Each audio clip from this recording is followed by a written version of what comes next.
team, bienvenue sur la chaîne pour un nouveau concept, une nouvelle émission qui débarque sur YouTube, la compo.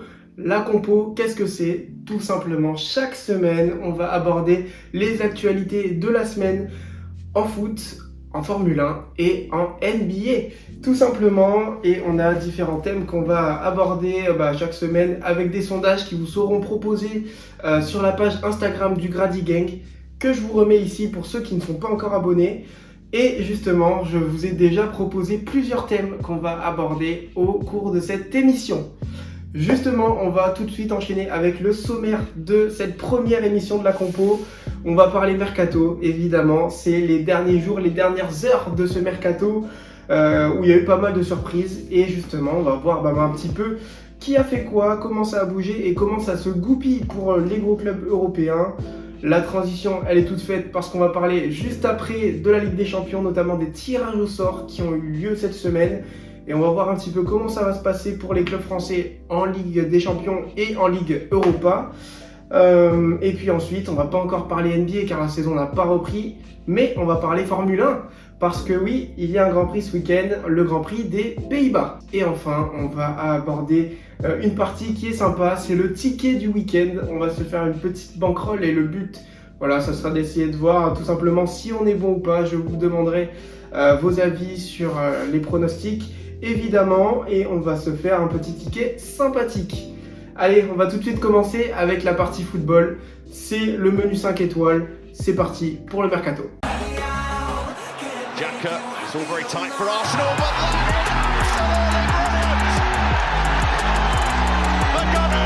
Le mercato, ce sont les dernières heures du mercato d'été et on a eu pas mal de beaux transferts. Je vous ai notamment posé plusieurs questions, plusieurs sondages sur le Grady Gang, savoir un petit peu ce que vous pensiez des différents transferts qui ont eu lieu au cours de cet été. On va commencer tout simplement par Erling Haaland, les gars, la machine, le monstre norvégien qui a rejoint Manchester City cette saison. Il commence très très fort, trop fort même. Il a déjà mis 2 triplés.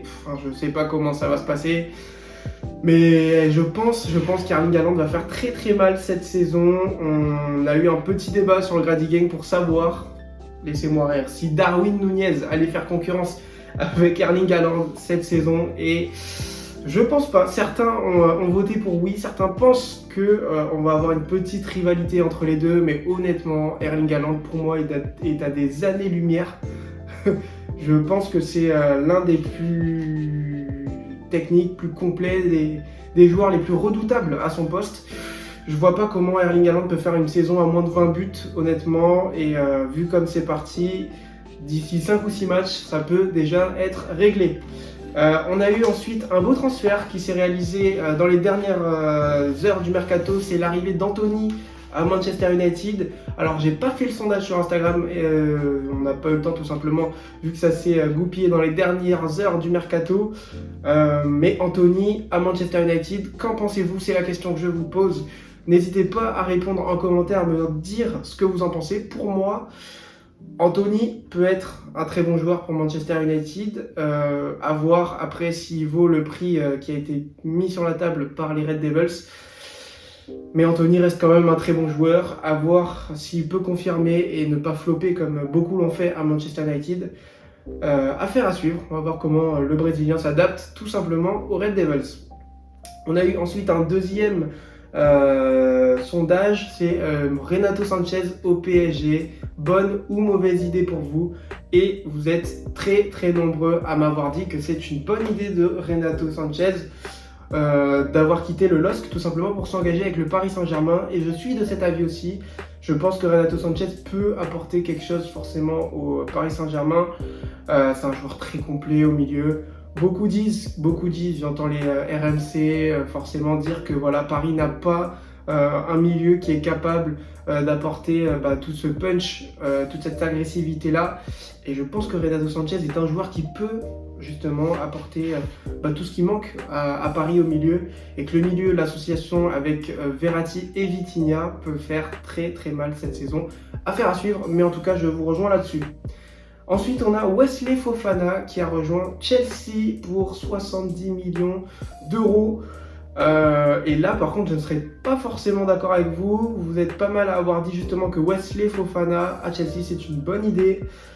Et pour moi, attention, Wesley Fofana à Chelsea, très bon joueur, très complet évidemment. À voir s'il s'impose dans l'axe avec Chelsea, peu importe le poste qu'il occupera en défense. Mais je sais pas. Wesley Fofana, j'attends de voir ses premières prestations à Stamford Bridge. Je vais pas trop me mouiller pour l'instant. Mais je ne sais pas encore si l'international peut ou pas s'imposer dans cette équipe. On va passer maintenant à la Coupe d'Europe. Comme vous avez vu, il y a eu le tirage au sort qui a eu lieu cette semaine avec des belles poules. Notamment sur le groupe A où on a pour moi un quatuor très compliqué. Je vous ai fait des petits sondages que je vais tout de suite mettre à l'écran pour savoir un petit peu qui va se qualifier et qui va se casser les dents. Sur le groupe A, vous êtes 69% à penser que Liverpool va se qualifier, 10% pensent que l'Ajax va se qualifier, 14% pensent que le Napoli va se qualifier et 7% pensent que les Rangers vont se qualifier.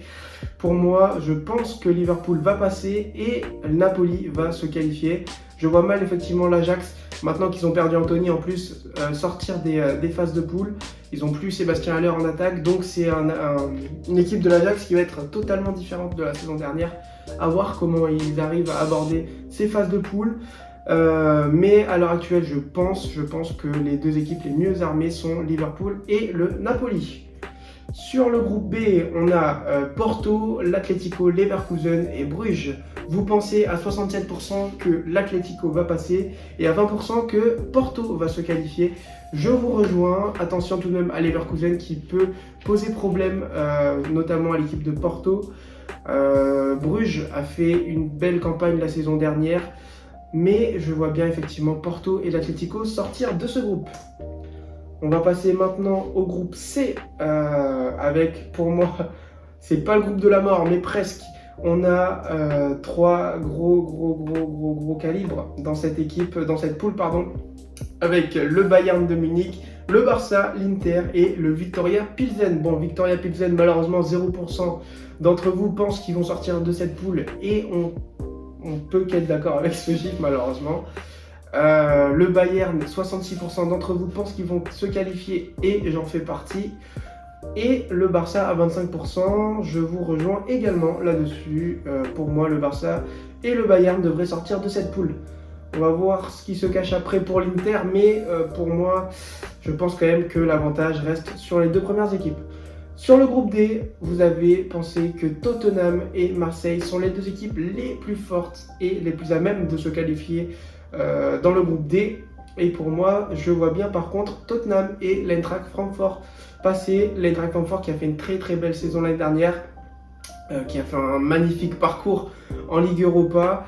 Je les vois plus costauds quand même que l'Olympique de Marseille, d'Igor Tudor cette saison. Et je pense que Tottenham effectivement est l'équipe la mieux armée offensivement pour se qualifier. Et Francfort, attention à eux. Pour moi, Francfort prendra la deuxième place de ce groupe. Le groupe E, pardon, avec le Milan AC, Chelsea et le Dynamo Zagreb. Pour moi, on a également Salzbourg qui est présent dans ce groupe. Chelsea et Milan à 38% pour le Milan AC, 59% pour Chelsea et 3% pour le Dynamo Zagreb. Effectivement, je pense que Chelsea et Milan, sans surprise, devraient se qualifier et faire une très bonne campagne européenne. Le groupe F, on passe maintenant avec le Real qui va être avec Leipzig, le Shakhtar et le Celtic Glasgow. Alors pour moi, le Real, évidemment, 82% d'entre vous pensent que le Real va se qualifier, c'est une évidence. Et à ma grande surprise, vous pensez que le Celtic Glasgow va sortir Leipzig et le Shakhtar.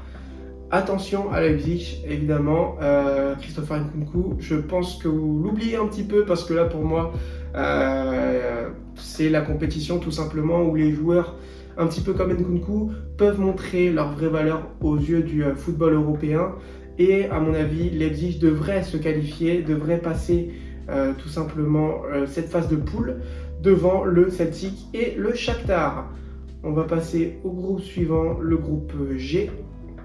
Le groupe G qui est composé de City, Séville, Dortmund et Copenhague.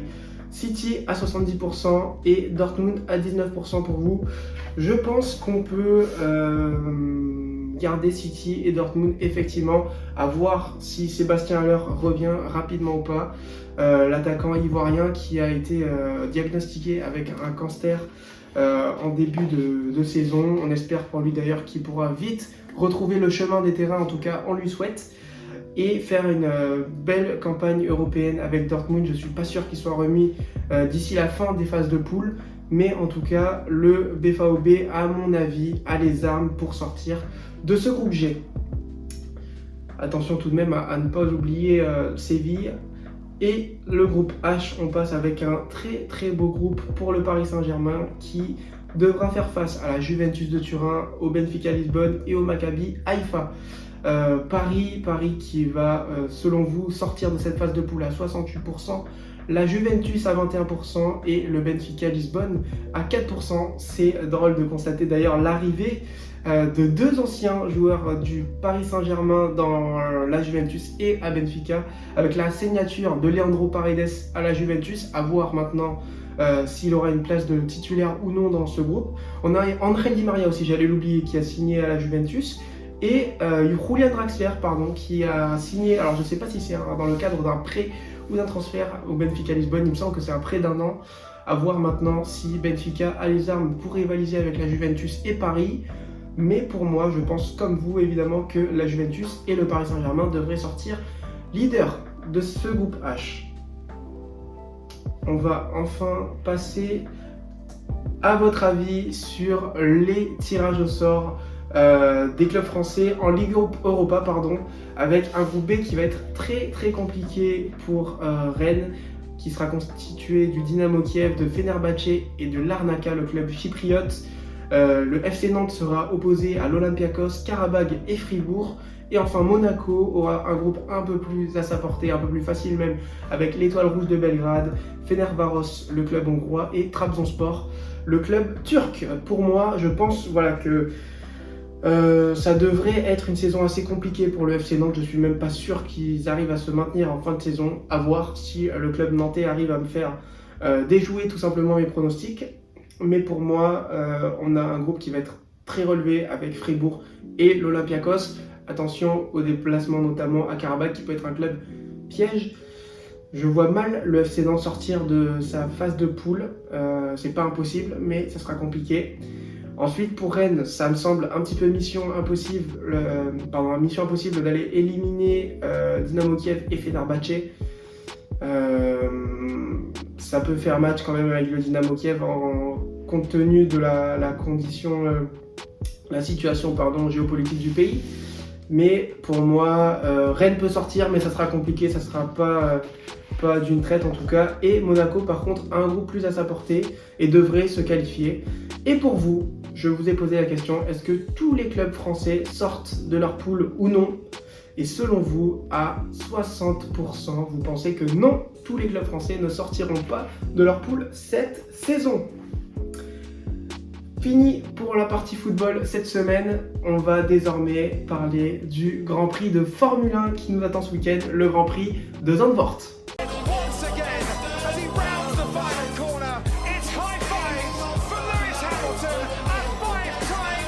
Le Grand Prix des Pays-Bas à domicile pour Max Verstappen, le pilote Red Bull qui sort d'une victoire impériale tout simplement en Belgique. Il était au-dessus du lot. Ça commence à faire même très très peur. Je pense que le championnat est quasiment plié à ce niveau-là. Je vois mal comment, que ce soit Charles Leclerc, même Sergio Pérez, son coéquipier, ou un autre pilote, arrive à remonter tout simplement sur ce que fait Max Verstappen cette saison. Red Bull est au-dessus pour l'instant et l'avance qu'ils ont pris est considérable et je vois très très mal Red Bull ne pas faire quelque chose d'incroyable ce week-end à Zandvoort pour le Grand Prix à domicile pour Max Verstappen qui l'a remporté l'année dernière comme je vous l'ai dit. Je vois mal une autre équipe, que ce soit Ferrari ou même Mercedes, venir jouer les troubles fêtes. Alors les qualifications n'ont bien évidemment pas encore eu lieu, mais je vois mal Max Verstappen laisser filer la victoire ce week-end.